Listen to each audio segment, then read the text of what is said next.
Moin ihr wunderbare Menschen des Interwebs, ich begrüße euch ganz herzlich zurück zu meinem Let's Play von The Great Ace-Attorney Chronicles.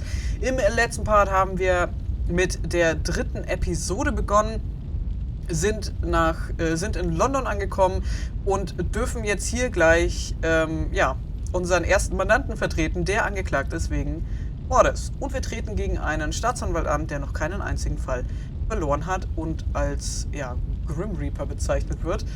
Und ja, ich meine, diese Situation kennen wir ja schon, ne? Bei Phoenix war es nicht anders. Phoenix musste sich auch gleich irgendwie selbst verteidigen, mit sehr wenig Erfahrung, und musste einen seiner Freunde verteidigen, der wegen Mordes angeklagt wurde. Ich bin mal gespannt, wie das Ganze hier ablaufen wird. Oh, okay. Also es gibt hier auch eine Jury. So this is the highest court in Great Britain, the Old Bailey. The centuries of history in this place is palpable, isn't it? It's so different to the Supreme Court in Japan. It feels both imposing and serene at the same time. The atmosphere almost makes words redundant. Whatever the country, determining a person's guilt or innocence is always a solemn affair. May I say something, Mr. Naruhodo? Oh, yes, what? Your eyes look ready to pop out of your head again. I know, but I just can't help it. Gott, der sieht ja echt noch aus wie Graf Dracula hier. Der Staatsanwalt. In the name of Her Majesty, the Queen, I hereby declare this court to be in session. We are here today to determine the guilt or innocence of Mr. Magnus McGilded. I now call upon the counsels for the prosecution and defense to declare their willingness to proceed. The prosecution is fully prepared. That must be the Reaper of the Bailey. He really does look fully prepared to dispatch his next poor victim to the underworld. Counsel for the defense, you appear to be Eastern. Do you speak English? Oh, yes, of course, sorry.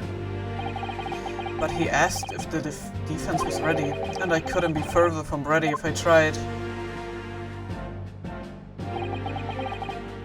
Those eyes please me, Nipponese. They shroud your fear, your doubt, your trepidation. They run wild, clinging to some phantom notion of courage.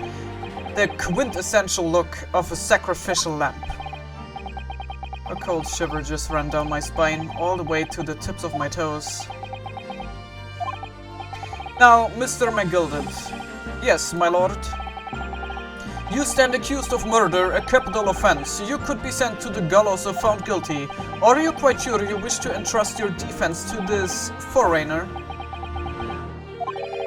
As I've always said, my lord, it is a great thing to give opportunities to the young. Even if the fellow is a student from some little island off in the forest, it is not the British way to ignore the dangers to yourself and give those less fortunate a fair chance. I would like to think that acts of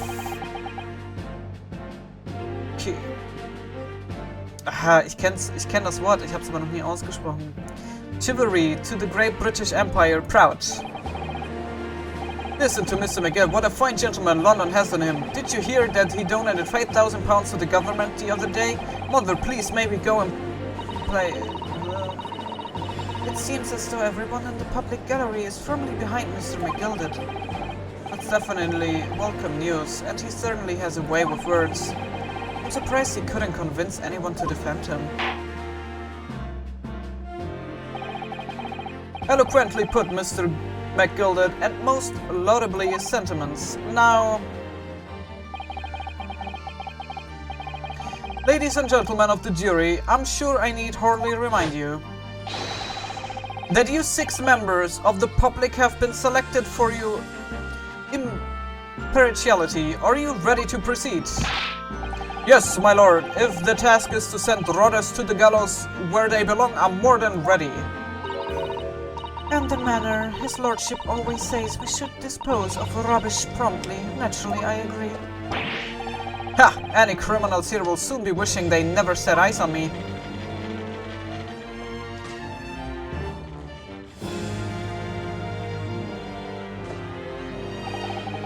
I feel a chill. Oh, don't mind me, my dears. I will just be getting on with my knitting. Must finish these mitts for my grandson. Ah, Mr. Naruhodo, those people are... The jury. Yes, that's something we don't have in Japan yet. That's right, I've only ever read about it. But here in Great Britain, the court's final verdict depends on the opinions of these 6 jurors. The judge passes sentence according to the law, but the jurors determine guilt based on common sense. So the defendant is ultimately judged from 2 completely different points of view. But how exactly do the jurors give their verdict? That I don't know, but I'm sure it will become clear as the trial progresses. Yes. Prosecutor 1 Zieks.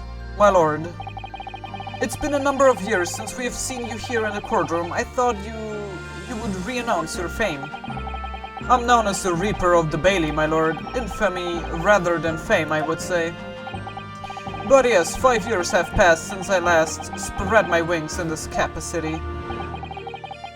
So what brings you back? Is there some change of circumstance of which the court should be aware?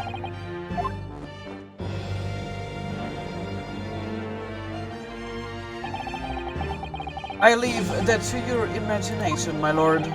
So the Reaper has been out of action for 5 years. Why did he have to choose today of all days to make a comeback? Don't lose heart, Mr. Naruhodo. As you wish, sir. The court nevertheless welcomes your return. Now then, opening statements, I think. A summary of the case, if you please. Certainly, my lord. As your lordship is aware, this is a case of overwhelming simplicity. We must be the only ones in here who aren't aware. The incident took place in the late evening 3 days past. The hour was some minutes after 10. The victim was a maker of building bricks known in the community as Thrice-Fired Mason. Sorry, thrice?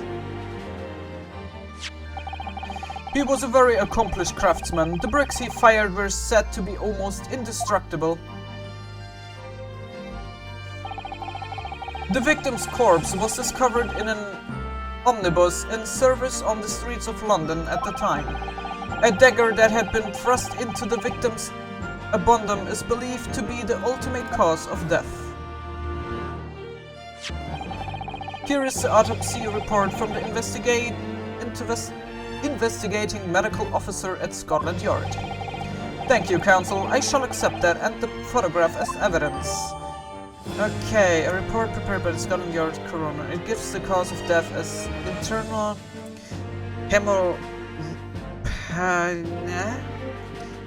hemorrhaging as a result of a single stab wound to the abdomen.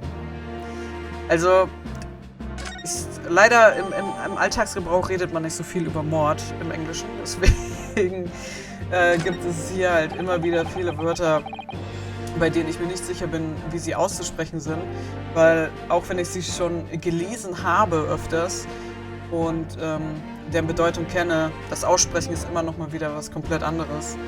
And one further item of evidence. The prosecution wishes to submit these as well. And these are... Good lord, is that blood, counsel? Yes, my lord. Sized by a policeman who arrived at the scene. These gore-soaked gloves were taken from the hands of the accused when he was arrested. What? Mr. McGildett's gloves had blood on them?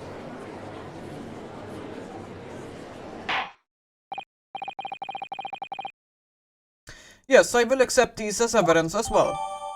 Okay, the leather gloves the defendant was wearing at the time of the incident. There is a blood stain on the right glove. How did I get into this? I'm backed into a corner before I even started. Continuing.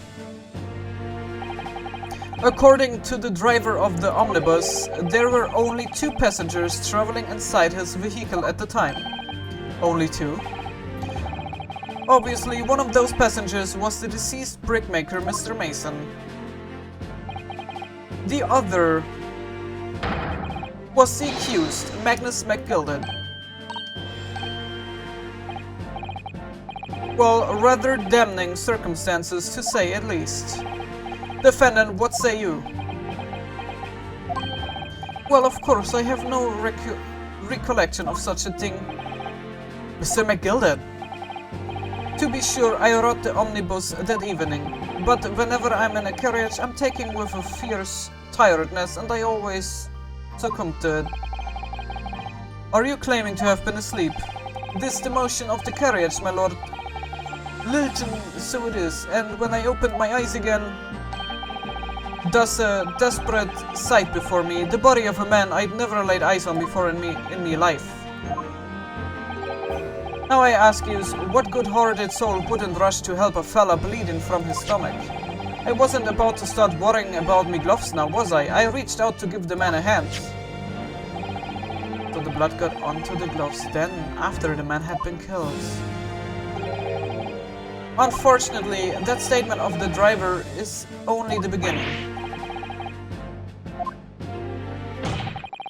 There were multiple witnesses to the precise moment at which the brickmaker was fatally stabbed.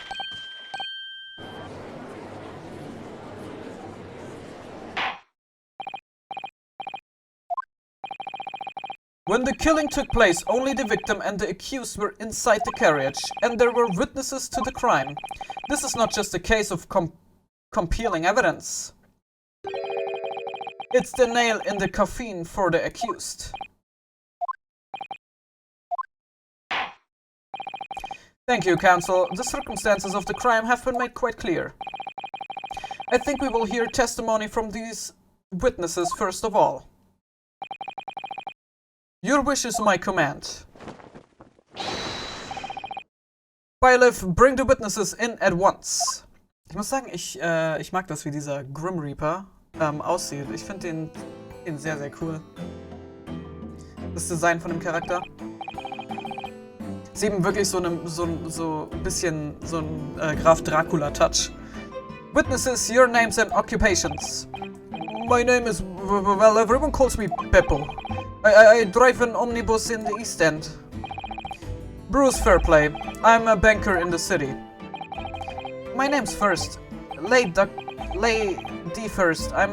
Make hats for gents. Let's begin by confirming the facts. 3 days ago, at a short time after 10 o'clock in the evening, all of you present in the stand were in an omnibus and witness to the affirmation. Ihr habt den Unfall gesehen. Is that correct? Yes, sir. Quite right. Yes, sir. That's right, sir. Very well then. Let's proceed to your formal testimonies, please. Each of you will tell the court precisely what you saw.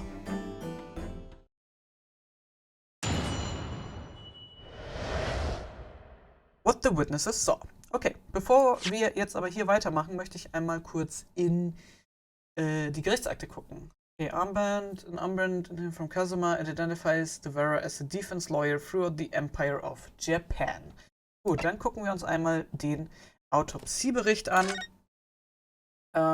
Mason Male, Alter 54, Brickmaker, time because of the 15th April, 10 p.m., 11 p.m., stabbed once in the abdomen with a knife whilst journeying in an omnibus. Died due to internal resulting from the trauma.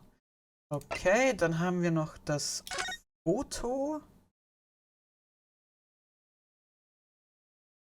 Okay, ich weiß nicht, ob es wichtig ist, dass ihm hier ein Knopf fehlt. Das müssen wir uns mal merken. Und die Handschuhe. This is definitely blood, isn't it? Not the most pleasant sight to be confronted with on our first day in London. Well, nothing will come of grumbling now. No, by the way, is Mr. McGilded right-handed? Yes, I believe so. He was toying with a coin in his right hand a little earlier. Pity. If only he would have been left-handed. I think blood on either glove would be fairly incriminating. incriminating, really.